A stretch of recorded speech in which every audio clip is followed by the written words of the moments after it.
Partons ensemble pour un voyage fascinant à travers les pages de l'histoire, là où les mystères résistent encore aux explications, même des esprits les plus brillants de la science. Dans cette vidéo, nous allons découvrir 20 photos et découvertes parmi les plus énigmatiques au monde, qui nous offrent un regard troublant sur des événements et objets encore inexpliqués de notre passé. Cachées au cœur des forêts tropicales du Costa Rica, les sphères de pierre, dont au moins 300 sont préservées à l'embouchure de la rivière d'Iquitos, intriguent archéologues et chercheurs depuis des siècles. Ces pierres parfaitement sphériques, dont le diamètre varie de quelques centimètres à plus de 2 mètres, captivent l'imagination et donnent lieu à d'innombrables théories sur leur origine et leur but. La méthode précise de création de ces sphères de pierre demeure un mystère. Elles sont façonnées avec une telle précision qu'elles déroutent les experts tentant de comprendre comment les civilisations anciennes ont atteint une perfection aussi symétrique. Les pierres elles-mêmes sont composées de granodiorite, une roche très dure, ce qui renforce l'impression de leur origine énigmatique. Le but de ces sphères mystérieuses est tout aussi insaisissable. Selon certaines théories, elles servaient à des fins astronomiques ou religieuses, tandis que d'autres suggèrent qu'elles étaient des repères navigationnels ou géographiques. Certains spéculent même qu'elles pourraient être les traces d'une civilisation ancienne disparue ou avoir des origines extraterrestres. Les sphères ont une signification culturelle et historique pour la population indigène du Costa Rica et figurent sur la liste du patrimoine mondial de l'UNESCO. Les efforts pour percer leur origine et leur sens se poursuivent à ce jour, mais de nombreuses questions restent sans réponse. Les sphères de pierre du Costa Rica témoignent de l'ingéniosité et du potentiel créatif des civilisations anciennes. Elles rappellent également qu'il existe encore d'innombrables merveilles dans le monde à découvrir et à expliquer, détenant des secrets qui peuvent éclairer la riche et diverse histoire de notre planète. L'incident du col Dyatlov est l'un des événements les plus mystérieux de l'histoire moderne. En 1959, 9 touristes russes expérimentés sont morts dans des circonstances extrêmement mystérieuses et glaçantes dans les montagnes de l'Oural. Ajoutant au mystère, des photographies trouvées dans les appareils des membres de l'expédition montrent une figure floue à la lisière de la forêt, souvent appelée la photo du Yéti. Un autre cliché troublant, pris la dernière nuit de l'expédition, capture une lumière ou un orbe mystérieux contre le ciel sombre. Bien que l'incident lui-même reste largement inexpliqué, les photos étranges lui confèrent une vivacité saisissante, donnant naissance à des théories sur des expériences militaires secrètes, des attaques par des populations indigènes ou des entités surnaturelles.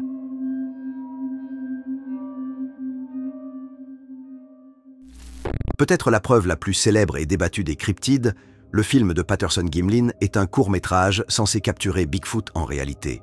Tourné en 1967 dans le nord de la Californie par Roger Patterson et Bob Gimlin, le film montre une grande créature bipède poilue marchant dans une clairière. Malgré de nombreuses analyses, l'authenticité du film reste un sujet de débat acharné. Les critiques suggèrent qu'il pourrait s'agir d'une personne en costume, tandis que les partisans de la théorie de Bigfoot affirment que les mouvements et l'anatomie de la créature ressemblent davantage à un primate inconnu qu'à un humain. Que ce soit un canular ou une découverte monumentale, le film de Patterson-Gimlin continue de fasciner et de susciter des discussions sur l'existence de créatures insaisissables qui pourraient se cacher dans les recoins inexplorés de notre monde.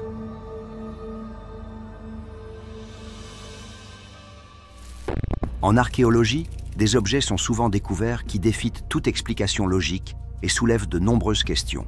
Parmi ces découvertes énigmatiques figurent les figurines de lézards de la culture Ubaïd, exhumées dans l'ancienne colonie d'Al-Ubaïd en Irak, antérieure à la civilisation sumérienne. Ces figurines en terre cuite, datant de 4000 à 5000 avant notre ère, ont une forme humanoïde, mais présentent des caractéristiques reptiliennes distinctes, têtes allongées, yeux en amande et peau écailleuse. Certaines figurines représentent des hommes lézards engagés dans des activités quotidiennes, comme allaiter des nourrissons ou tenir des bâtons, peut-être en tant que chef. Ces figurines rappellent vivement les facettes mystérieuses de notre passé. Elles continuent de défier nos perceptions des cultures anciennes, nous incitant à réfléchir aux croyances, rituels et expressions artistiques de nos lointains ancêtres.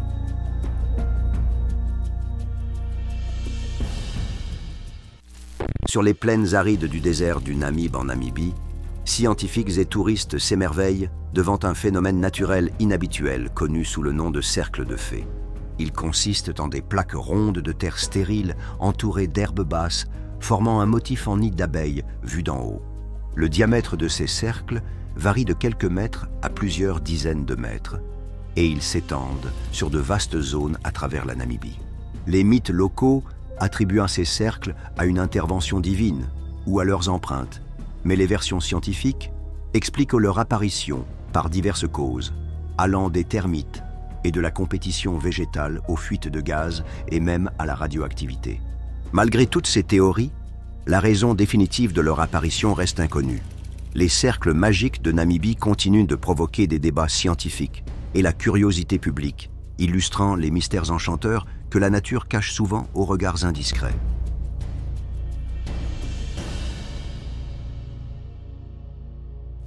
Nommé d'après le libraire polonais Wilfred Voynich, qui l'acquit en 1912, le manuscrit Voynich est une énigme enveloppée de mystères. Cette œuvre du XVe siècle, remplie d'illustrations énigmatiques et de textes dans une langue inconnue, a dérouté les esprits les plus brillants du monde. Le manuscrit présente des images étonnantes d'échantillons botaniques, de diagrammes astronomiques et de préparations pharmaceutiques. De nombreuses espèces végétales sont méconnaissables, ne ressemblant à aucune connue sur Terre. Les cartes astronomiques, avec des étoiles, des constellations et des systèmes planétaires qui ne correspondent à aucun reconnu par les astronomes modernes, sont tout aussi perplexes. Au fil des ans, les théories ont varié d'un pharmacopée à un texte alchimique ou à une œuvre de fiction spéculative. Malgré de nombreuses tentatives pour déchiffrer le manuscrit, son texte et la signification enfouie dans ses illustrations uniques demeurent insaisissables. Le manuscrit Voynich est l'un des artefacts les plus énigmatiques de l'histoire. Ses images captivantes et son texte cryptique nous entraînent dans un monde plein d'intrigues, de mystères et d'inconnus.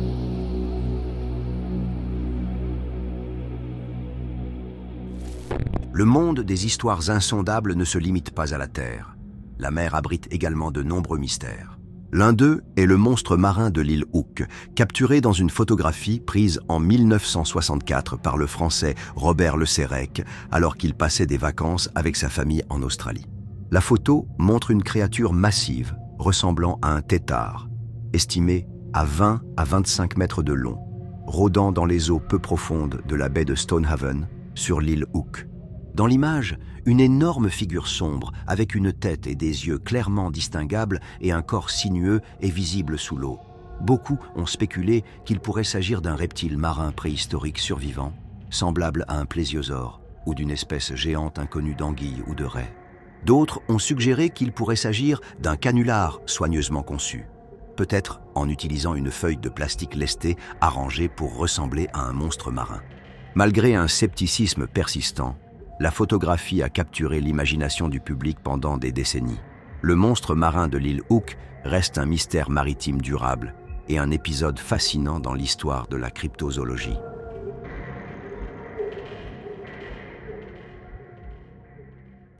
Une photographie prise dans les années 1920, avant l'avènement de la technologie numérique, a choqué la société car elle semblait montrer un homme en lévitation.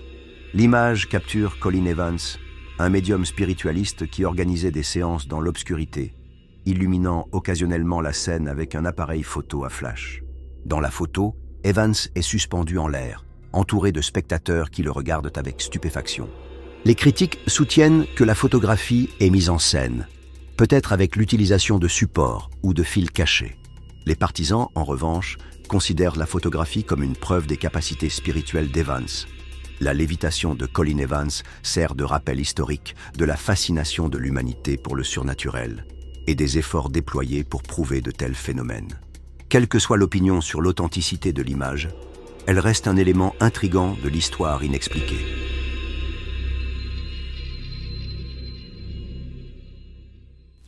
La carte de Piri Reis, nommée d'après son créateur, l'amiral et cartographe ottoman Piri Reis, intrigue historien et scientifique depuis sa découverte. Compilée en 1513, la carte représente un diagramme du monde, se concentrant sur les côtes de l'Europe et de l'Afrique du Nord, l'océan Atlantique et des parties de l'Amérique du Nord et du Sud, ainsi que l'Antarctique. Le mystère réside dans sa dépiction étonnamment précise de zones de l'Amérique, notamment la côte de l'Amérique du Sud. Il est bon de rappeler que la connaissance européenne du Nouveau Monde émergeait à peine en 1513. Cependant, la carte montre des caractéristiques géographiques avec un degré de détail qui semble impossible pour cette époque. Plus déroutant encore est la représentation de la côte de l'Antarctique sans glace. On croit que l'Antarctique est apparu ainsi pour la dernière fois il y a environ 34 millions d'années, bien avant l'émergence de la civilisation humaine. Comment Piri Reis a-t-il pu avoir accès à de telles informations? On pense que la carte a été compilée à partir de diverses sources, dont certaines, selon les propres registres de Piri Reis, étaient anciennes et n'existent plus. Se pourrait-il qu'il s'agisse de cartes d'une civilisation perdue, dotée de connaissances cartographiques avancées? Les experts estiment que la dépiction de l'Antarctique repose sur des suppositions, des interprétations erronées ou des parties mal dessinées de l'Amérique du Sud. Certains affirment également que la carte reflète probablement les perceptions des marins de l'époque sur l'apparence du monde, plutôt qu'une représentation précise. Quelles que soient les explications, la carte de Piri Reis continue de dérouter les chercheurs. Ses curieuses incohérences et sa précision remarquable témoignent de la complexité de l'histoire et de la profondeur des connaissances de nos ancêtres.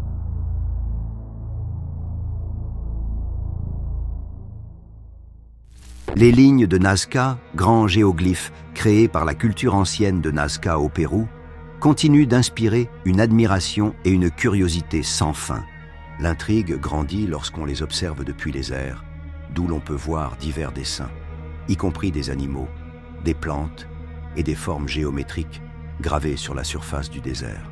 Les scientifiques sont incapables de comprendre comment et pourquoi une civilisation qui existait il y a près de 2000 ans a créé de telles œuvres artistiques grandioses, pleinement appréciables uniquement depuis une hauteur.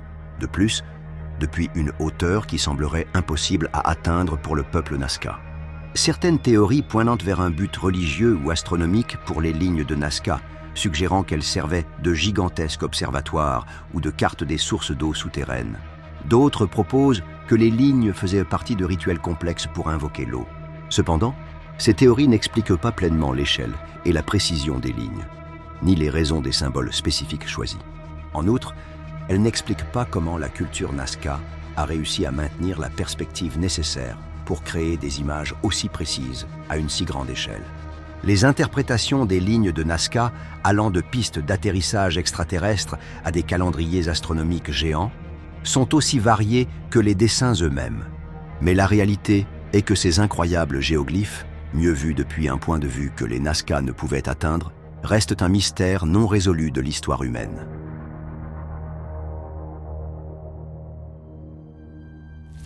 Les photographies permettent un aperçu du passé, mais parfois leur authenticité peut entraîner les historiens dans un tourbillon de disputes. Prenons par exemple la photographie achetée en 2010 pour 2 $ dans un magasin de souvenirs, prétendument représentant le criminel infâme Billy the Kid. Dans cette photographie sur plaque de fer, Billy the Kid et son gang, les régulateurs, sont vus en train de jouer au croquet. Si elle est authentique, ce serait la deuxième image confirmée du Kid, potentiellement valant des millions de dollars. Cependant, confirmer son authenticité s'est révélé difficile. Bien que des logiciels de reconnaissance faciale suggèrent une correspondance entre Billy the Kid dans une photographie connue et la figure dans l'instantané de croquet, d'autres aspects soulèvent des doutes. Certains historiens remettent en question la crédibilité de la scène, citant la nature apparemment huppée du jeu de croquet, contrastant avec le style de vie rude du criminel. Malgré les contradictions, la photographie a généré un intérêt significatif. Elle est devenue le sujet d'un documentaire de National Geographic et a suscité une résonance considérable parmi les historiens, les criminalistes et les passionnés de l'Ouest américain. Que ce soit un artefact historique inestimable ou une photo de personnes anonymes du XIXe siècle, la prétendue photographie de Billy the Kid illustre comment même une simple image peut susciter une tempête de questions et de spéculations.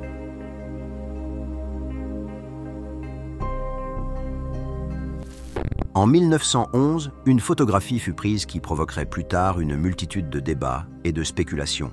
Elle captura un dirigeable massif semblant planer au-dessus de la ville de Huntington, en Virginie occidentale.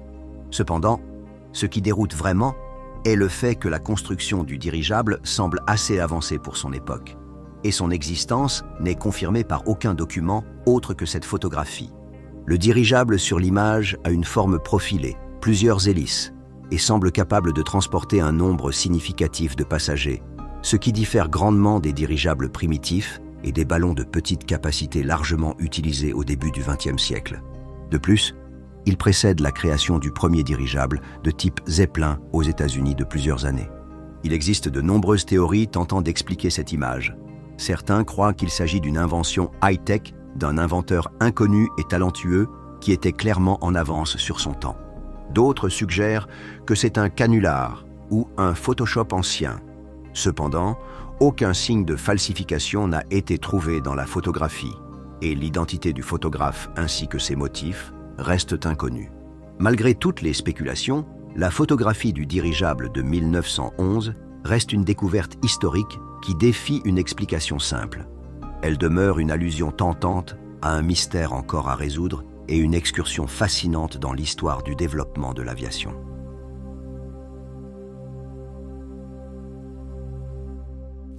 La plupart des photographies étonnantes de l'histoire moderne ont été prises lors d'une sortie familiale ordinaire en 1964.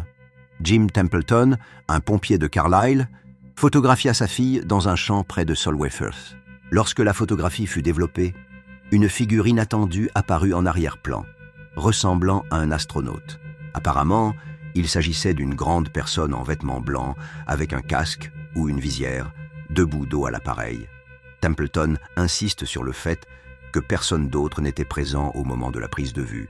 Le film fut même examiné par des photographes de Kodak et la police, qui ne trouvèrent aucun signe de falsification.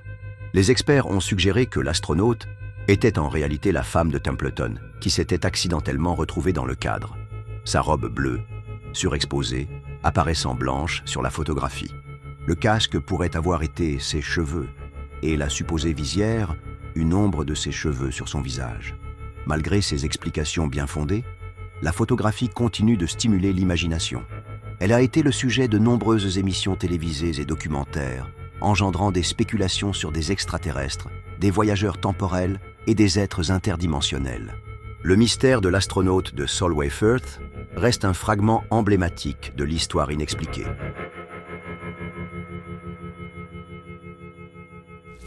Parfois, les mystères les plus intrigants se trouvent dans des cadres tout à fait ordinaires, comme le cas d'une photographie des années 1930 représentant des vacanciers sur la côte de la Colombie-Britannique au Canada.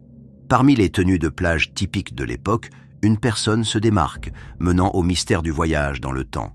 Cette personne est habillée en vêtements modernes, un t-shirt avec un motif graphique, un short, et ses cheveux coiffés d'une manière plus adaptée à la fin du XXe ou au début du XXIe siècle qu'aux années 1930.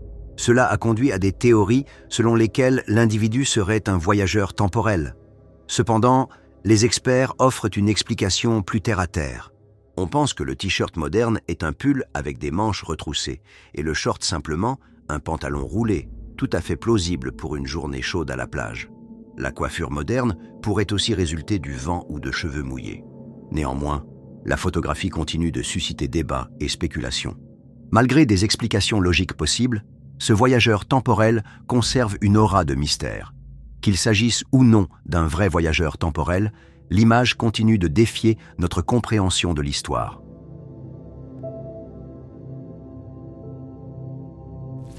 L'incident du phare d'Eilean Mor de 1900 est un épisode déroutant de l'histoire maritime. Le phare d'Eilean Mor, situé sur la plus grande des îles Flannans au large de la côte ouest de l'Écosse, était occupé par 3 gardiens expérimentés. En décembre 1900, tous 3 disparurent sans laisser de traces, laissant derrière eux un phare vide, rempli de questions sans réponse. La dernière photo prise au phare avant la disparition des gardiens captura l'un d'eux, Thomas Marshall, avec une expression inquiète et une tempête visible en arrière-plan. Considérant que le journal de bord trouvé au phare rapportait des conditions météorologiques sévères, la photo fut prise comme un présage glaçant de désastre. Bien qu'elle ne puisse fournir aucune preuve ou réponse concluante, elle ajoute de l'intrigue au mystère, transmettant l'humeur inquiétante qui prévalait au phare avant la disparition des gardiens. Ainsi, cet instantané reste un puissant témoignage de l'inconnu qui se tapit dans les coins reculés de notre monde.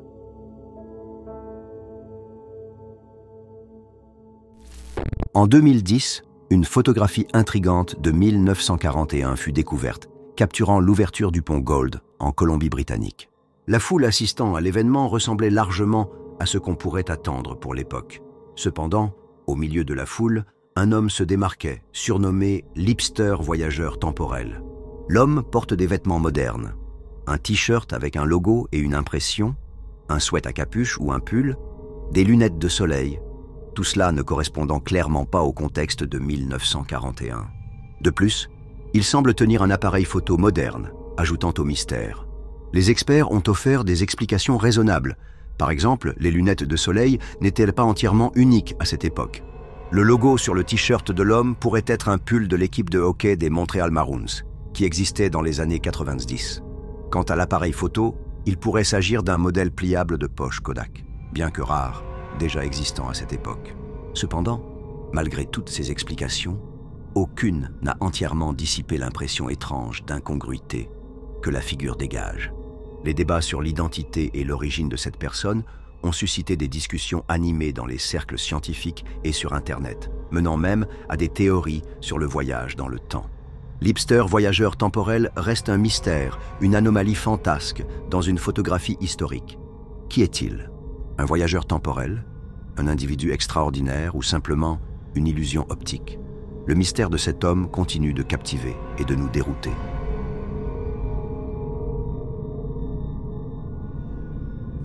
Dans le domaine des phénomènes inexpliqués, peu d'êtres sont aussi bizarres que les Nightcrawlers de Fresno.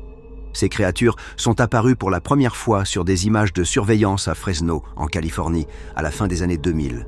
La vidéo montre une paire de courtes jambes blanches se déplaçant à travers une pelouse, qui, après un examen plus approfondi, semble n'avoir ni torse ni bras. Une créature similaire fut ensuite capturée en vidéo dans le parc national de Yosemite, ajoutant à l'intrigue. La démarche et la forme unique des créatures défient les explications traditionnelles. Diverses théories ont été avancées, allant de la manipulation vidéo à des formes de vie extraterrestres, du folklore local ou même des organismes cryptides. Malgré le scepticisme et le manque de preuves supplémentaires, les images des créatures de Fresno continuent d'attirer l'attention des passionnés de cryptides et des amateurs de mystères, nous laissant réfléchir aux étranges rencontres qui pourraient nous attendre au-delà de la perception ordinaire du monde.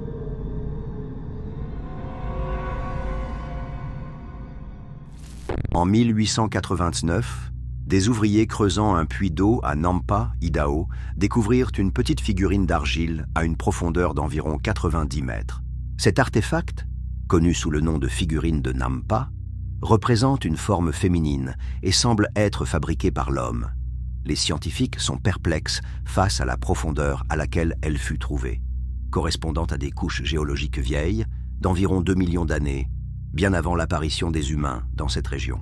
Certains considèrent la figurine comme une preuve de civilisations anciennes avancées, mais la science moderne la voit souvent comme une anomalie de forage ou un artefact ultérieur qui s'est retrouvé dans une roche plus ancienne en raison de processus naturels.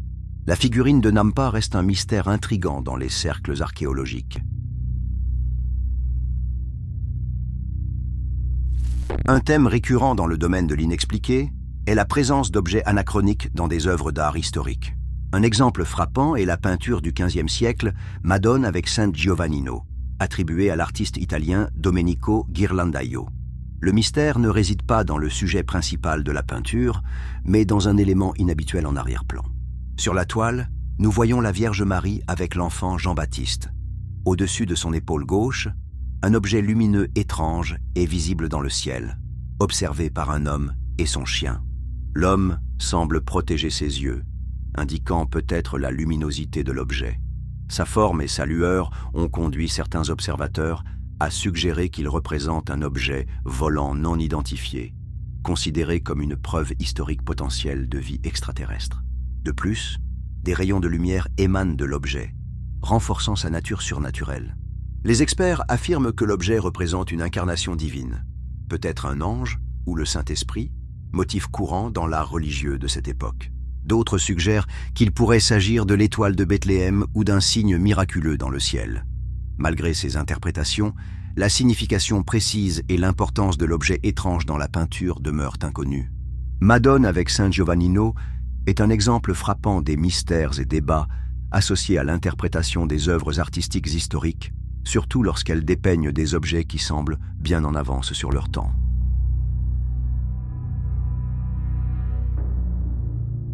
Le mécanisme d'Anticythère, trouvé dans une épave près de l'île grecque d'Anticythère en 1901, est surnommé le premier ordinateur analogique au monde.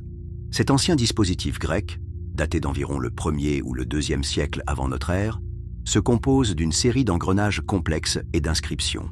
Le mystère réside dans la profonde compréhension de l'astronomie par le mécanisme. Il pouvait prédire des événements célestes, tels que des éclipses, et suivre le mouvement des corps célestes. Il témoigne d'un niveau d'avancement technologique pensé au-delà des capacités de la société grecque antique. Malgré des recherches significatives, l'ensemble complet des fonctions et la base de connaissances sous-jacentes restent partiellement explorés. Le mécanisme d'Anticythère continue de mettre en lumière les lacunes dans notre compréhension des civilisations anciennes et de leurs prouesses technologiques.